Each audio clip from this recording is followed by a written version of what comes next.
And we are live. Coming to you live from the great state of Wisconsin is the Overdue Sports Team. I am your host, Will Massa. To my right, as always, Jake Sawinski. How's our week going, buddy? It's over. Let's go. Let's go. Weekend. Finally kicking off the weekend and some good things to build on. The last couple of ones that we've done of this, we've pretty much it's pretty much just been there's not a lot to talk about. Yeah, we've been in the Shit. poorhouse. Like for real. Things are looking up, though. Things are looking Mhm. up. I've been on a really good stretch in the MLB all week. I know you've had a good week, if you can't tell from our little notes, but things are looking up.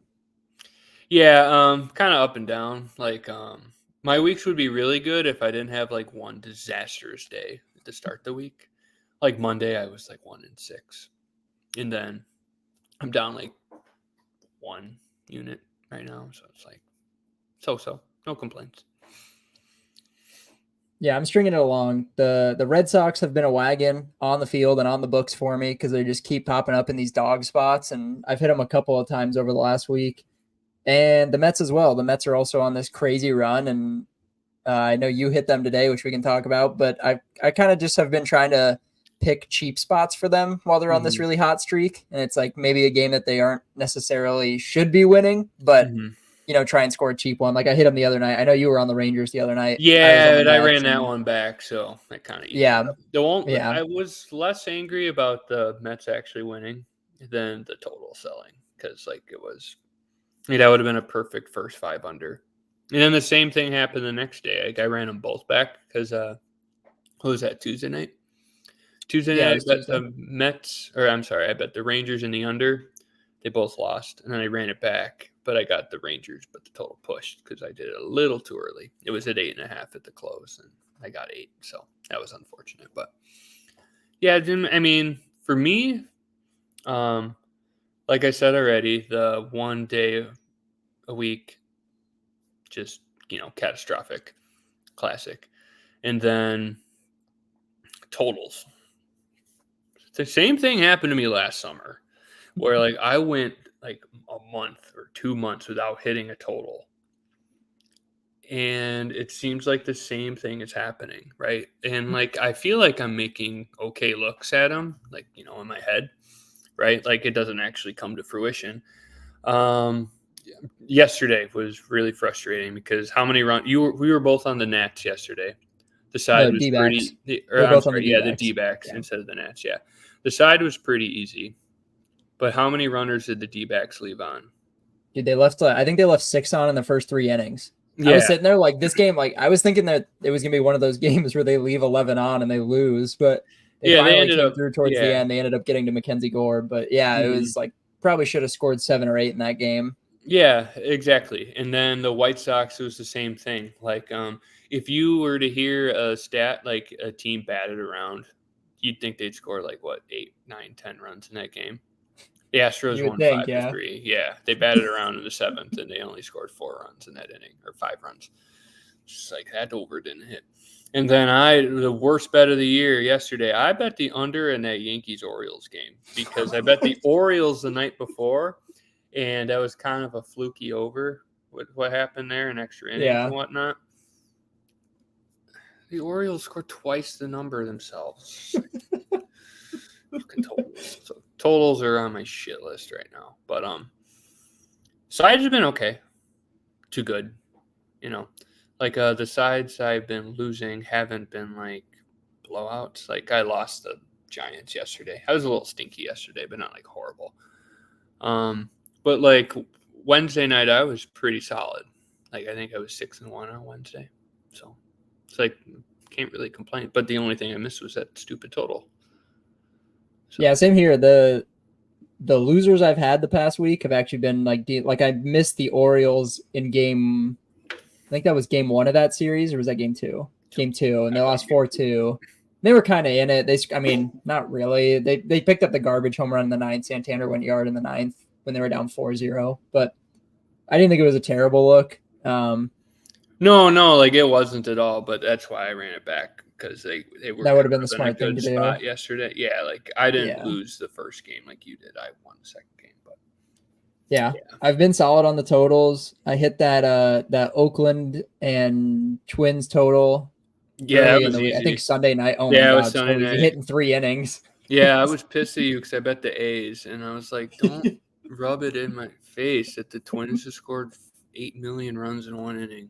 But Yeah, that was an easy they one. lost. They lost by 1, so it was no harm, no foul. But Yeah, hit the D-backs twice this week, both against the Nats. They won very easily with Slade Cecchione or Sessione, however you say his name. Ciccione, that's how I say it. Caccione, yeah. He carved on Wednesday, I think that was, and then we both faded Mackenzie Gore yesterday. And I bet the Nats in game 2. So I did a pretty good job on the sides that series. I did +1.5 too. So Yeah, that was a good one. And I actually wasn't gonna bet that just because he's actually been decent the last couple of starts out.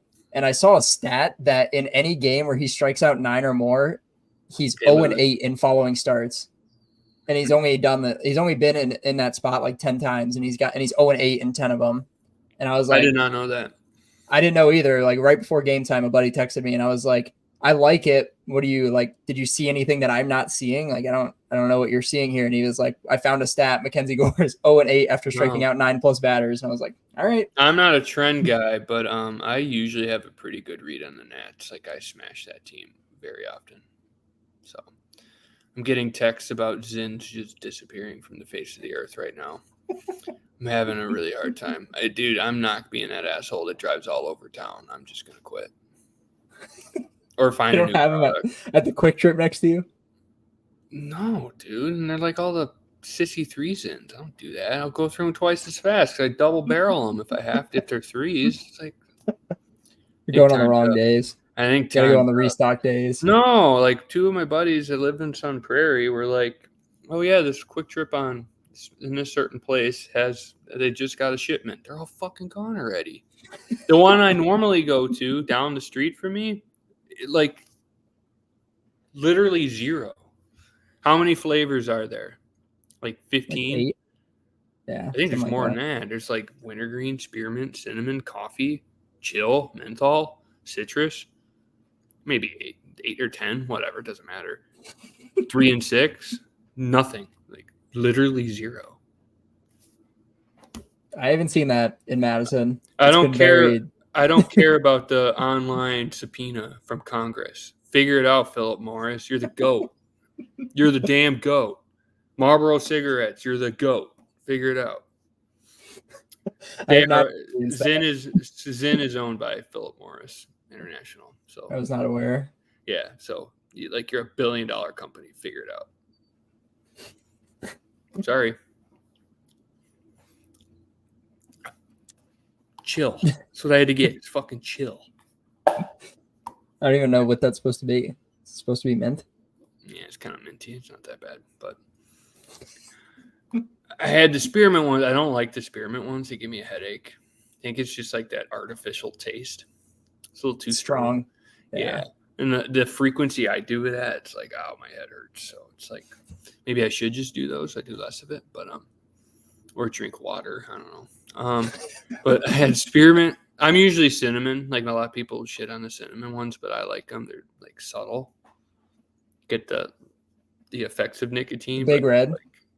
Big red. Exactly. Yeah. Like they don't taste that much. I don't need a strong taste. If I wanted to taste something, I would eat something or chew gum. But it's like I had coffee, I had spearmint, I had chill. I just want my damn cinnamon. That's all I want. You're gonna have to resort to online. You have to be that guy. No, I'm just gonna fucking quit. And it's gonna suck. Or I should just like start smoking cigs. That'd be fun.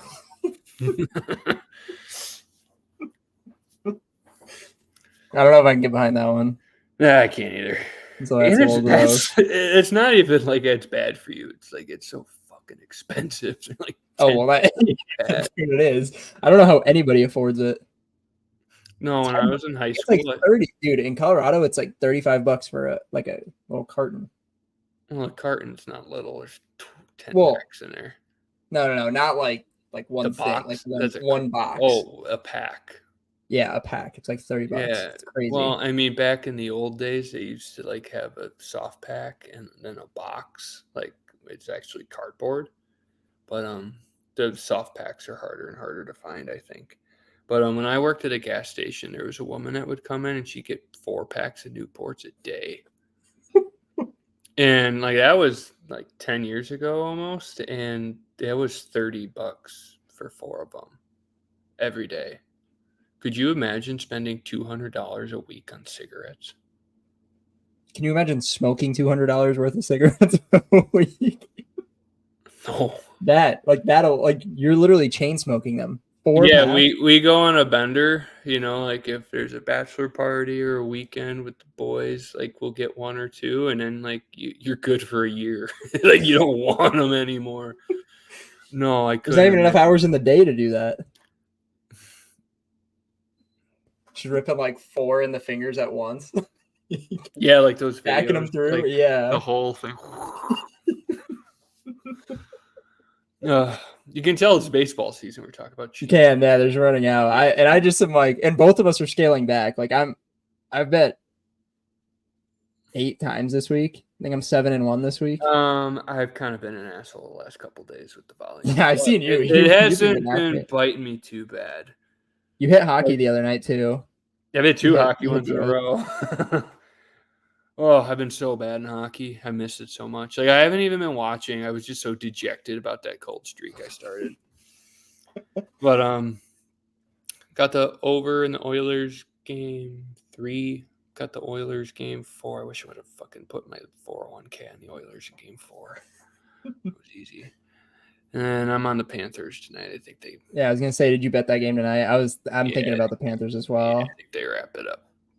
Yeah, I think so too. But that's not the Super Bowl. The Super Bowl is June 27th. Hockey award night. That's right. Oh yeah. If they didn't pick yet, I got a shot. But if they already decided a month ago, yeah, I'd be really pissed. Gonna have a stroke. Like actually, I'm gonna have a brain aneurysm and probably die. And then you're gonna run it back again. Didn't you have Bob last year? Isn't this the second year you ran it back? No, I bet Ottinger last year. That's right. Yeah, I have a Stars addiction too. I'm fucking done with that team though. Not doing that again. Just wait till I'm gonna bet the Oilers. I think. Wait till I bet the Senators again after this year. I'm off the Red Wings too. I'm not a Red Wings guy anymore. I finally got it. Done with that shit. Yeah, you did get it back this year. That's. Well, I got half of it back. It's okay though. I wish, what I wish I would have ran back? I ran back the Mariners this year. I wish I ran back the Guardians too, with how bad that was last year. That would have been easy. Their win total was like 78 or 79, I think. I lost on them at 86.5 last year, and they won like 65 games or whatever. They won 70 games. And yeah, I mean, I'm invested in J-Ram, but I like that. I like that a lot. I texted you earlier for everyone. Burns, or not Burns. Who'd you say? Tanner Houck, AL Cy Young. He's got. I don't think he's gonna win it, but if you're looking for a long shot to beat Corbin Burns out, it's him. I think it's Burns. I think Burns is like plus 200 or something like that. I don't think Burns is gonna win it. I think Skubal. You don't think so? No, Tarek Skubal. I don't know. My logic is that Skubal has never thrown over like 160 innings. Yeah, and I understand he's been hurt and like he hasn't this year. Injury, and it's not based on injury. It's just a matter of like how is he going to hold up over 160 because he's never done it. And Burns is consistently a high inning guy, and I think when it comes down to it, I think it's Burns. But if you're looking for a long shot, Tanner Houck is plus 2,400 right now. I'm kind of looking at it. He's got very similar numbers to Burns, but with more strikeouts. So to me, it's like a really good price for a guy that is not talked about enough in that race. Mm-hmm. I mean, those futures, half the time, it's just, you're sprinkling it anyways. That's why. 100%. Yeah, it would not be.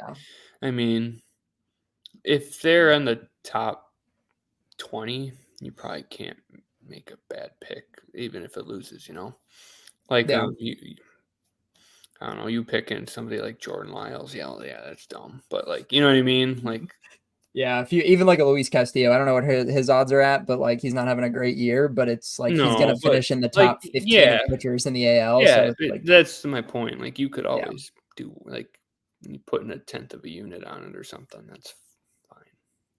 I like that. Tanner Houck, Cy Young. I'm very close, and it's kind of stinky odds, but Shohei Ohtani NL MVP is plus 200 right now, which seems kind of ridiculous. I mean, it's basically him or Bryce Harper at this point, and I think it's so low because a DH has never won it. DH has never been MVP, but he's kind of like the That's new shocking. wave.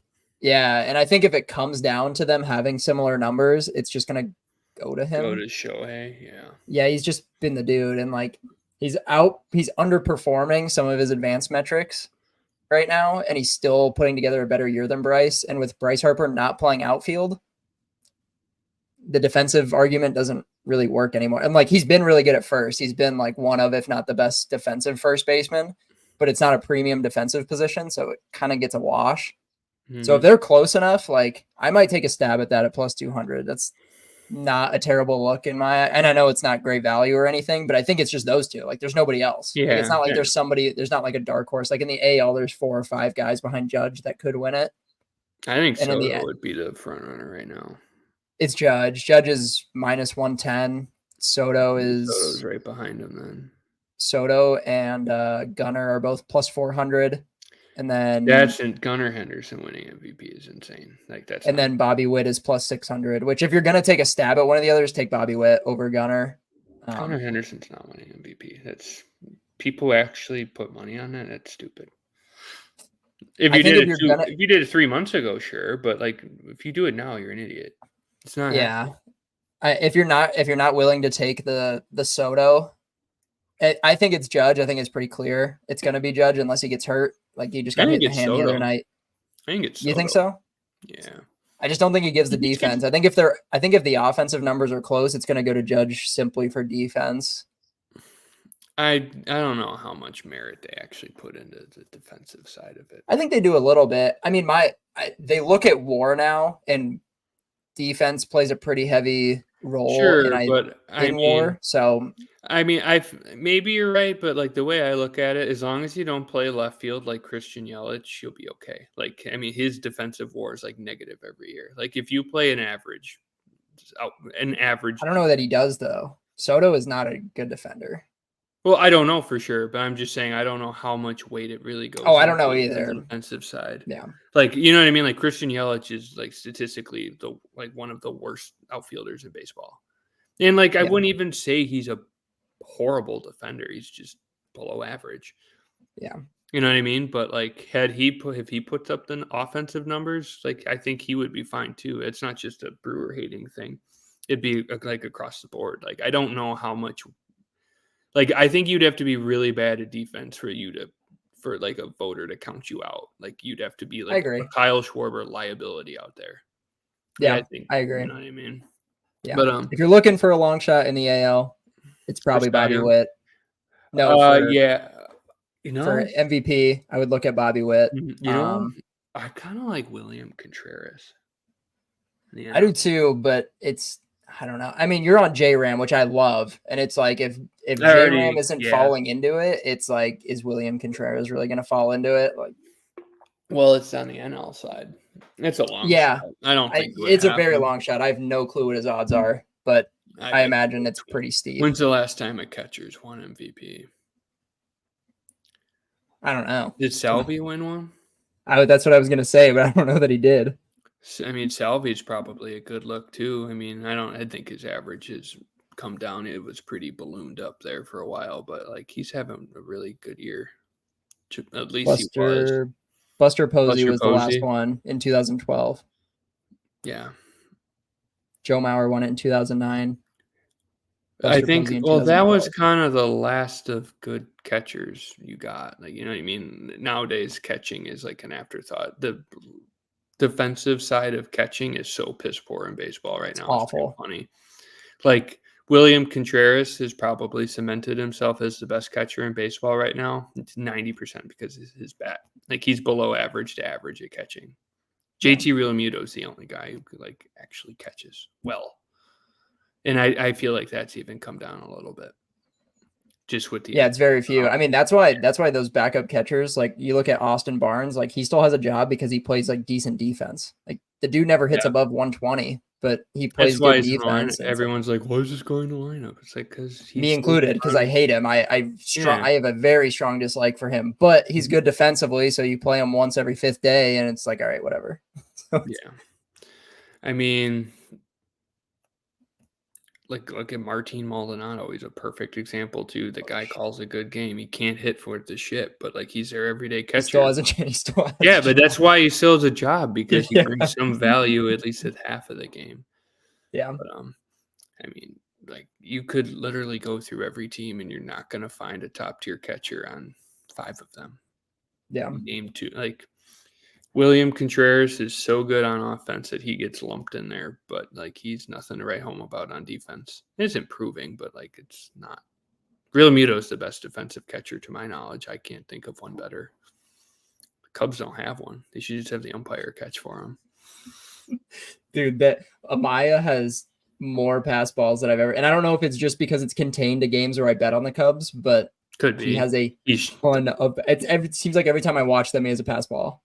Yeah, and then they DFA Masterclass Jan because like he's old, like his time is up. Last year was it. That was the swan song. He should have retired.